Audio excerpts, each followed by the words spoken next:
Friends, welcome to Sandhya குட்டி channel. இன்றைக்கி நம்ம சந்தியா குட்டி சேனல் மூலிமா ஒரு சூப்பரான வெஜ்ஜு சால்னா எப்படி செய்கிறதுன்ட்டு பார்க்கலாங்க. இப்போ நான் செய்கிற மெத்தட்லேயே நீங்கள் செய்யுங்க, ரொம்பவே அட்டகாசமாக இருக்கும். அதுக்கு தேவையான பொருட்கள் என்னென்னு சொல்லிட்டு நம்ம பார்க்கலாங்க.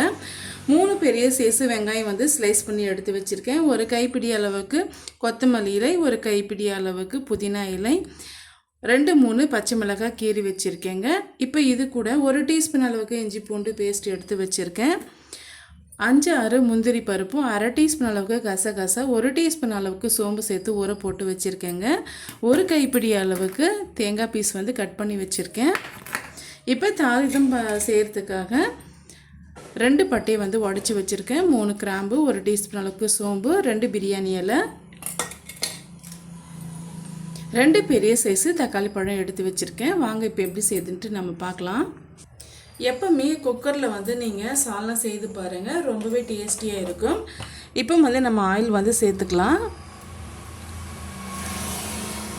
1 குழிக்கரண்டி அளவுக்கு நான் ஆயில் வந்து சேர்த்துக்கிட்டேன். ஆயில் நல்லா சூடாயிட்டு வரட்டும். பாருங்கள், ஆயில் நல்லா சூடாயிட்டு வந்துருச்சு. இந்த ஸ்டேஜில் நம்ம எடுத்து வச்சுருக்க வெங்காயத்தை வந்து நம்ம சேர்த்து விட்டுக்கலாம்.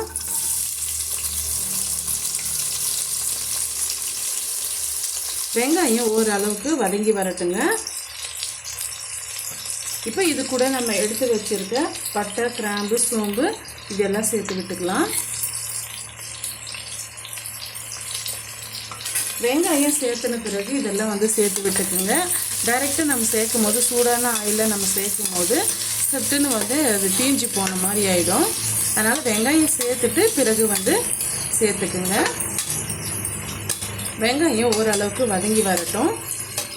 இப்போ நம்ம அதுக்குள்ளார கட் பண்ணி வச்சுருக்க தேங்காய் பீஸும், ஊற வச்சுருக்க முந்திரி பருப்பும் சேர்த்து ஃபைன் பேஸ்ட்டாக அரைச்சி எடுத்துகிட்டு வந்துடலாம்.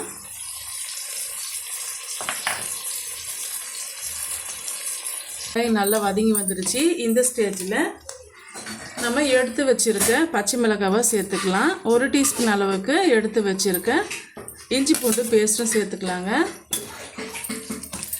இப்போ ஒரு 2 நிமிஷம் இது நல்லா வதங்கி வரட்டும். பாருங்கள், இஞ்சி பூண்டு பேஸ்ட் வந்து நல்லா வதங்கி வந்துருச்சு. இப்போ 2 தக்காளி பழம் கட் பண்ணி வச்சுருக்கேன், சேர்த்துக்கலாம். இப்போ இது கூடவே கட் பண்ணி வச்சுருக்க புதினா இலையும் கொத்தமல்லி இலையும் சேர்த்துக்கலாங்க.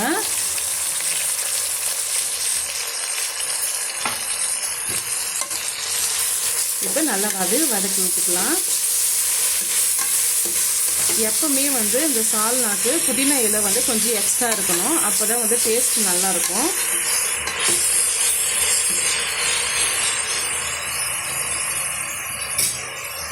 நம்ம சேர்த்துருக்க பொருட்கள் எல்லாமே நல்லா வதங்கி வந்துருச்சு.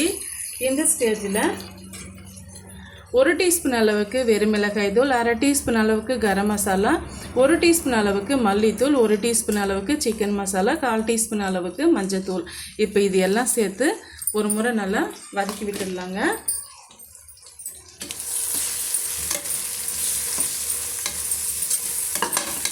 அந்த பச்சை வாடை போகிற வரைக்கும் ஒரு நிமிஷம் நல்லா நம்ம வதக்கி விட்டுட்டு, இப்போ நம்ம அரைச்சி வச்சுருக்க பேஸ்ட்டை வந்து சேர்த்து விட்டுடலாம்.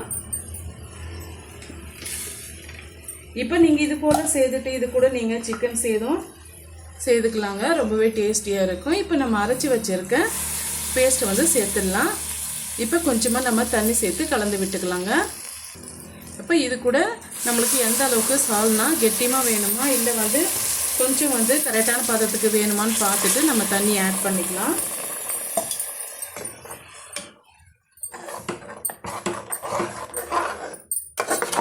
இன்னும் கொஞ்சம் நம்ம தண்ணி வந்து சேர்த்து விட்டுக்கலாங்க.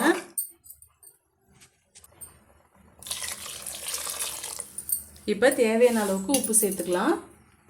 1 டீஸ்பூன் அளவுக்கு கல் உப்பு சேர்த்துக்கிறேன். ஒரு முறை நல்லா கலந்து விட்டுட்டு 2 விசில் வர வரைக்கும் நம்ம வேக வச்சு எடுத்துக்கலாங்க. இப்போ மூடி போட்டு விட்டுடலாம். சட்டுன்னு வேலை முடிஞ்சிடுங்க. இது போல் நீங்கள் செய்தீங்களா. இப்போ நம்ம முந்திரி பருப்பு, கசகசா, சோம்பெல்லாம் சேர்க்கும் போது இன்னும் நல்லா டேஸ்ட் வரும், நல்லா திக்னஸ் கொடுக்குங்க. இப்போ 2 விசில் வரட்டும். விசில் வந்த பிறகு ஓப்பன் பண்ணி பார்க்கலாம். 2 விசில் விட்டு எடுத்துக்கிட்டேன். இப்போ ஓப்பன் பண்ணி பார்க்கலாம். சூப்பராகவே நம்ம சால்னா வந்து ரெடி ஆகிடுச்சு பாருங்கள். இது வந்து நீங்கள் சப்பாத்தியோட இல்லை வந்து பரோட்டாவோட சேர்த்து சர்வ் பண்ணும்போது ரொம்பவே டேஸ்டியாக இருக்கும். இப்போ நம்ம சர்வ் பண்ணிக்கலாம்.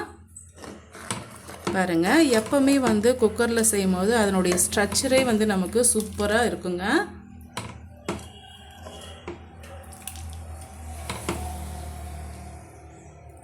ரொம்பவே டேஸ்டியான வெஜ்ஜி சால்னா நம்ம ரெடி பண்ணிட்டோம்.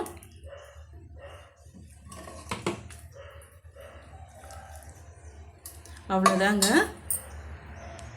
நம்ம சப்பாத்தியோட சர்வ் பண்ணிக்கலாம்.